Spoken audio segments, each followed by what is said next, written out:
Bienvenidos a Piedras Negras, un gusto recibirlos y saludarlos en esta su casa.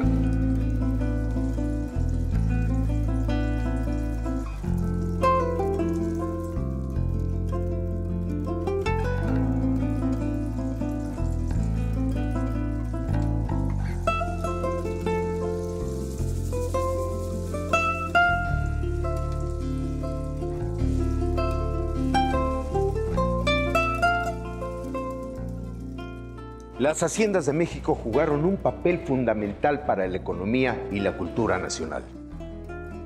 La historia de este edificio en el que hoy nos encontramos se remonta a las épocas de la conquista.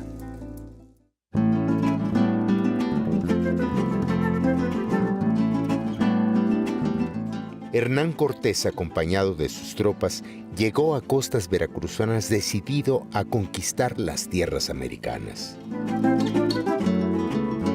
Quemó sus naves para evitar que sus soldados huyeran e inició su recorrido hacia la gran Tenochtitlán.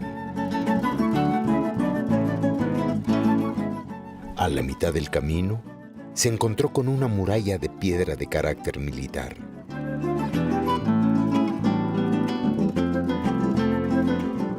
En las cartas de relación que Hernán Cortés, el conquistador, le envió al rey Carlos V, esto le escribió. Hallé una gran cerca de piedra seca, tan alto como estado y medio, que atravesaba el valle de la sierra a la otra, y tan ancho como de 20 pasos, y por toda ella un pretil de pie y medio para pelear desde encima, y no más de una entrada, tan ancha como 10 pasos.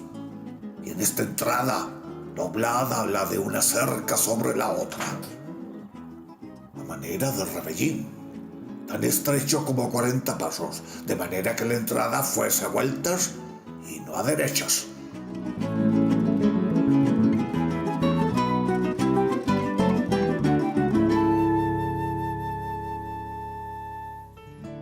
La muralla marcaba el inicio del territorio tlaxcalteca. Los peninsulares se encontraron con 24 señoríos que se gobernaban en forma independiente y que estaban asentados en un territorio casi igual al que ocupa al día de hoy el estado de Tlaxcala.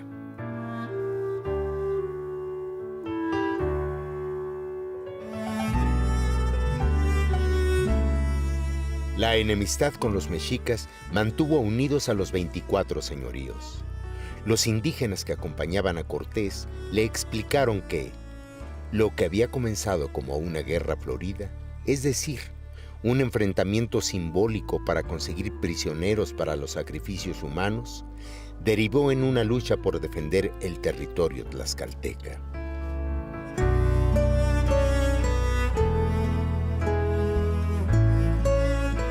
Cortés entendió que la enemistad era para él una oportunidad de oro.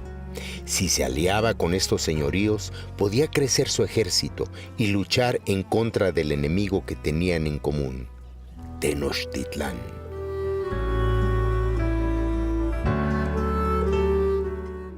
El conquistador cruzó la puerta de esta muralla en forma pacífica y logró la alianza con los tlaxcaltecas. La muralla que atravesó Cortés estaba en los límites de la hacienda La Laguna y del rancho La Mancera.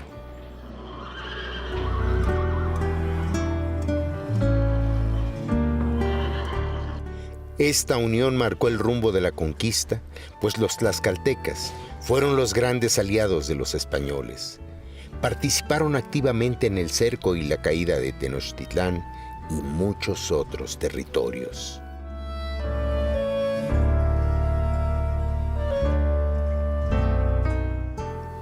Durante la colonia, los descendientes de los españoles fundaron fincas y haciendas que hoy siguen en pie. Una de las más antiguas es la finca de San Mateo Huixcolotepec, mejor conocida hoy en día como Piedras Negras.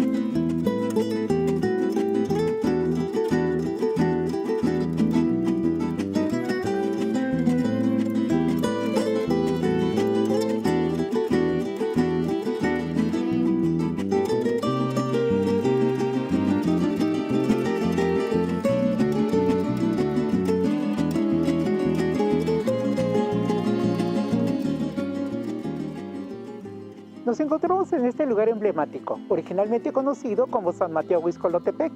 De la lengua náhuatl, Huixcolotepec se traduce como el lugar de las espinas encorvadas o en forma de gancho.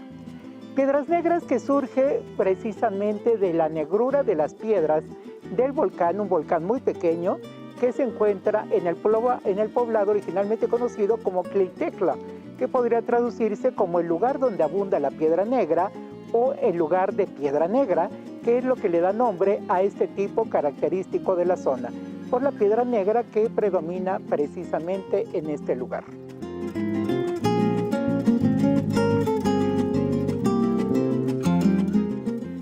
La hacienda de San Mateo Huixcolotepec o Piedras Negras fue construida por Jerónimo de Cervantes, bisnieto de Leonel de Cervantes, un militar de la misión de Pánfilo de Narváez que tenía como misión derrotar a Hernán Cortés.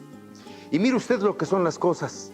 En lugar de enfrentarlo, se unió a Hernán Cortés en el sitio de Tenochtitlán.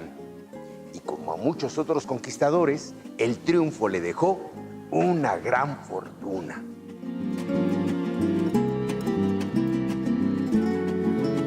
Como parte de esa fortuna, estaban las 3.360 hectáreas de terreno en las que Jerónimo de Cervantes fundó la hacienda de San Mateo Huixcolotepec o Piedras Negras.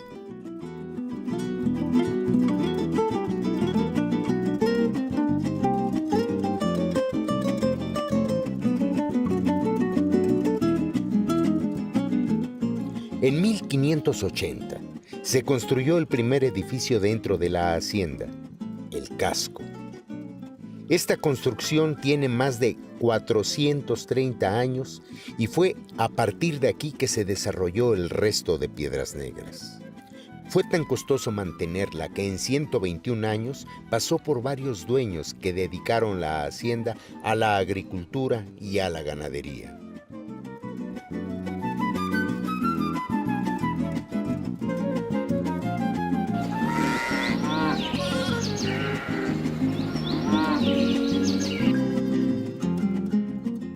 En el año de 1701, un grupo de religiosos de la Orden de Belén compraron Piedras Negras. Los betlemitas, que así se les conocía, son una orden que se fundó en el Hospital de Nuestra Señora de Guatemala en 1656, donde se dedicaban a la atención de indígenas. Aquí, en México, se dedicaron a ofrecer refugio y comida a los viajeros, muchos de ellos comerciantes, a enfermos y a los necesitados.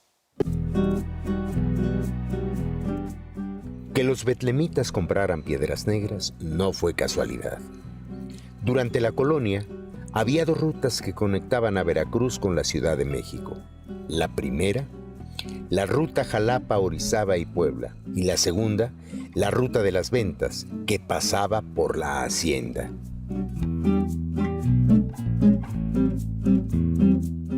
Si la misión de los betlemitas era dar refugio a los viajeros y a los enfermos, Piedras Negras era la hacienda perfecta para cumplir con su encomienda.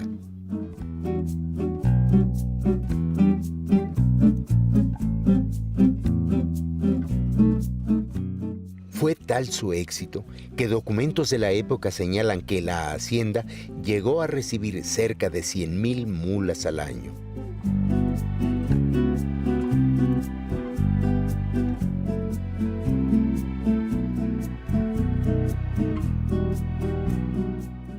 Para continuar con su misión, se vieron obligados a expandir sus instalaciones y construyeron las trojes, el tinacal, la quesería, los macheros, la iglesia y una posada para pasajeros.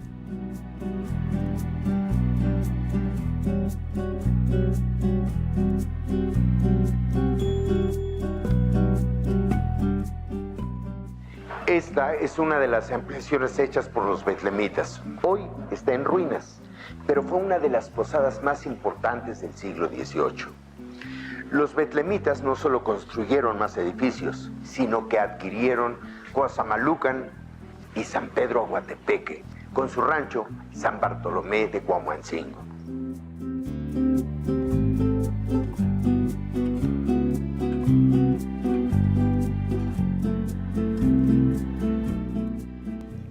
Para 1756 tenían una superficie total de 9.400 hectáreas. Es decir, 55 años triplicaron el tamaño de la hacienda.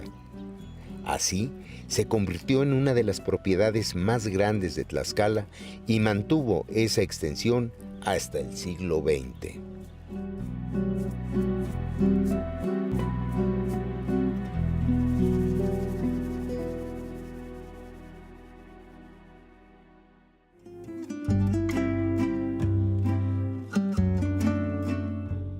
En 1794, los betlemitas vendieron la hacienda a plazos a un rico cura de Puebla, don Miguel Miranda. Este le heredó Piedras Negras a su hijo, don José Ventura de Miranda, quien nunca pudo liquidarla. A finales del siglo XVIII se creó el Camino Real de Jalapa, Orizaba, Puebla, y la ruta de las ventas quedó en desuso. Para Piedras Negras significó una crisis económica, pues el mantenimiento de la hacienda se volvió insostenible. Mientras don José intentaba pagar la hacienda, la situación política de España y del virreinato entró en crisis, lo que propició el inicio de la Guerra de Independencia. Cuando México se declaró independiente, las órdenes hospitalarias, incluidos los betlemitas, desaparecieron. El pago que don José estaba haciendo a los betlemitas lo tuvo que pagar al Colegio Clerical de Puebla.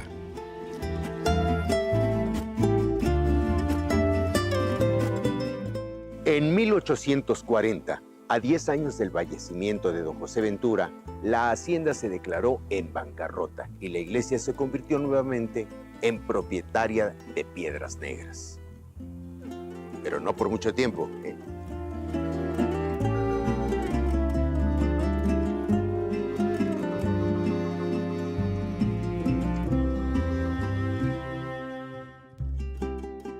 El México independiente fue un país de inestabilidad política y social. Durante los primeros 34 años, como país libre, tuvo, imagínese usted, 26 presidentes que modificaron la Constitución de acuerdo a sus intereses y a su ideología.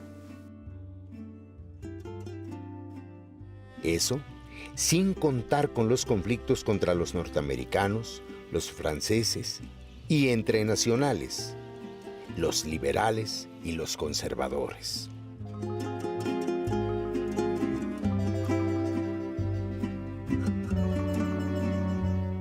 A la llegada de los liberales, encabezados por don Benito Juárez, se logró mantener la estabilidad. Como parte de su programa ideológico estaba el crear un Estado separado de la Iglesia y así limitar su poder político y económico.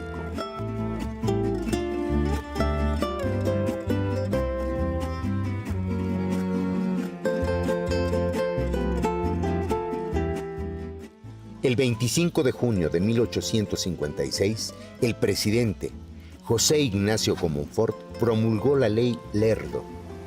En ella se exigió al clero vender sus propiedades a sus arrendatarios o al mejor postor.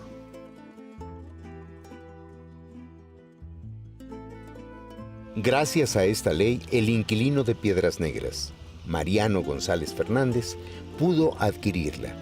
Sus descendientes siguen siendo sus propietarios hasta el día de hoy.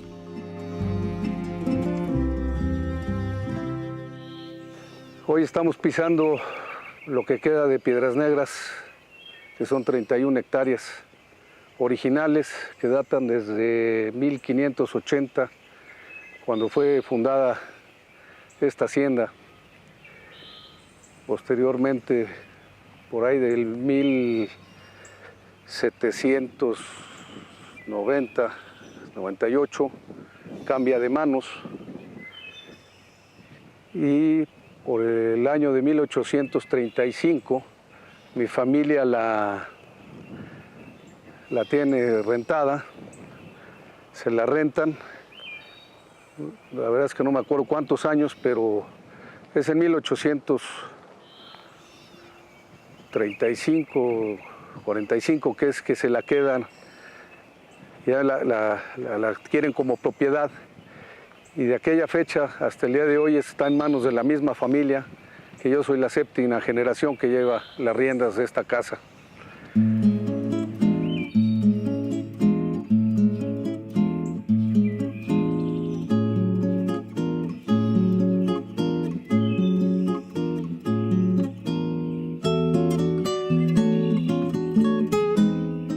Mariano González recibió una hacienda en bancarrota y para salvar Piedras Negras tomó una decisión muy arriesgada: producir un solo producto, el pulque. Salud, señores.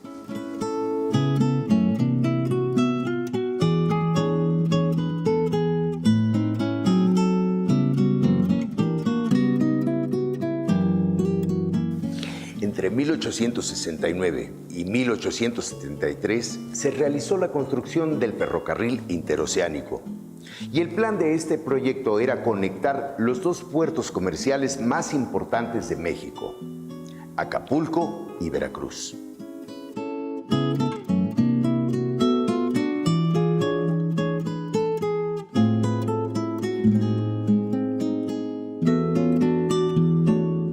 La estación Pavón estaba, ¿dónde cree usted? Aquí, en los terrenos de la hacienda. Y gracias al ferrocarril, la industria del pulque vivió una época espléndida de oro y formó una aristocracia pulquera a la que perteneció el señor Mariano González. Salud por don Mariano.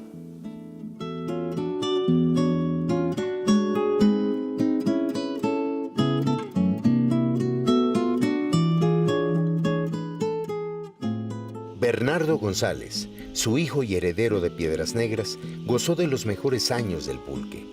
En su tiempo, el consumo era de 333 litros por persona al año, y tan solo en la Ciudad de México había 800 pulquerías. De 1890 a 1901, el valor del pulque se duplicó gracias a el ferrocarril y a su alta demanda.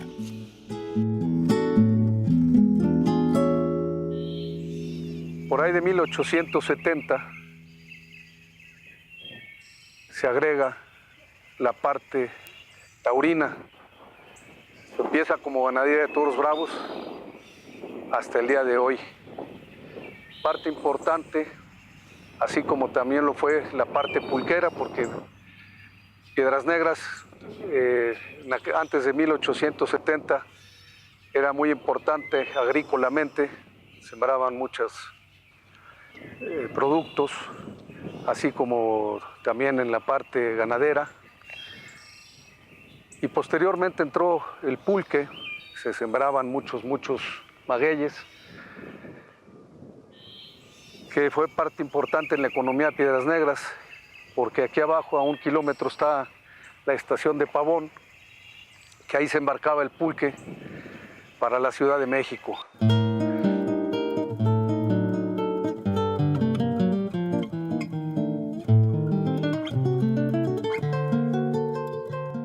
Ay, pues don Bernardo murió ese año de 1901. La hacienda se dividió entre los hermanos Sobrevivir y algunos de ellos vendieron su parte a Lubín González, sobrino de don Bernardo.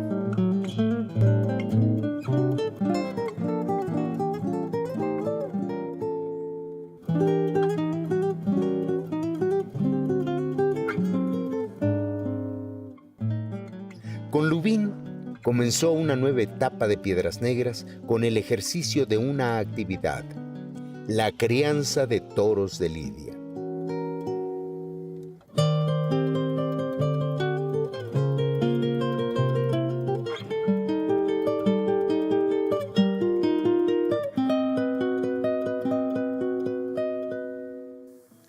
Las haciendas y las rancherías crearon una cultura popular ligada al campo, que llegó a reflejarse en el cine, en la pantalla grande.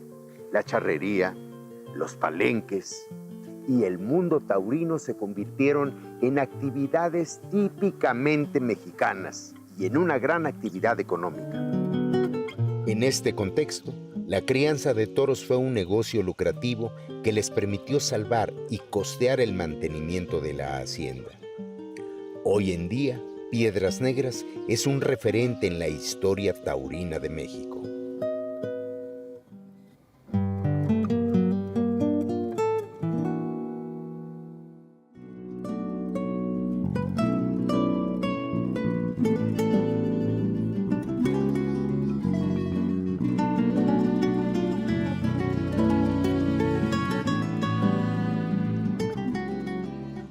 Lubín heredó Piedras Negras a Viliulfo González, su sobrino, a quien le tocó sufrir las políticas agrarias de la Revolución Mexicana. Y ante la presión de los campesinos que reclamaban la tierra que trabajaban, le cedió 1,050 hectáreas y él conservó 2,757.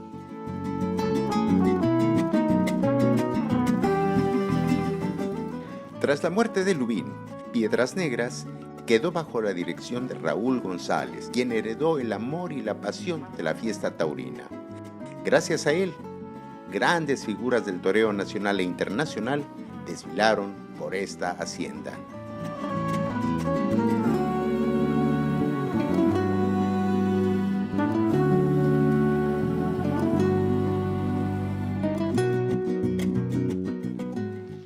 Durante el sexenio del presidente Luis Echeverría Álvarez se promovió la invasión de tierras ejidales y Piedras Negras no pudo escapar a esta situación política y tuvo que venderle al gobierno federal más de 2,700 hectáreas.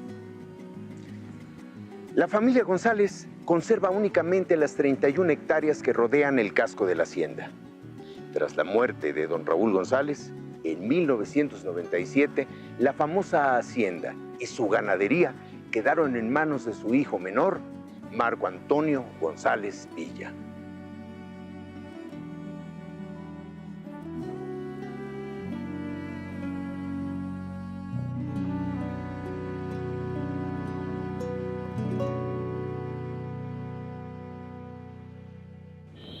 Y a la muerte de mi abuela se dividió Piedras Negras y hoy en día originales quedan estas 31 hectáreas donde estamos recuperando parte del maguey y a conservar el casco, la casa, la iglesia, el panteón donde están todos mis antepasados.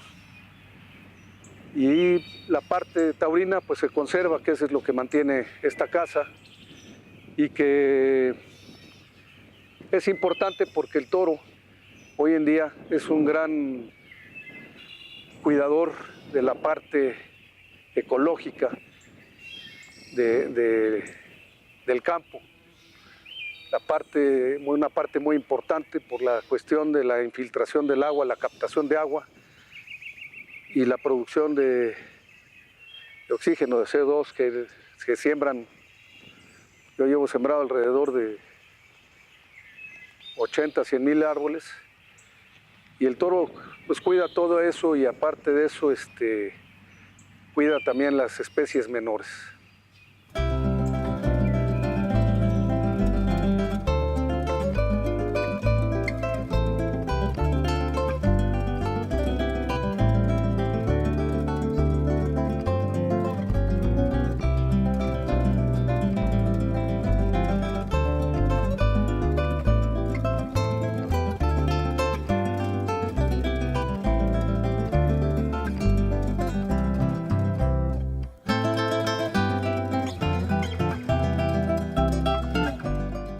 Pero mire usted, esta hacienda juega un papel importante en la historia cultural de nuestro país.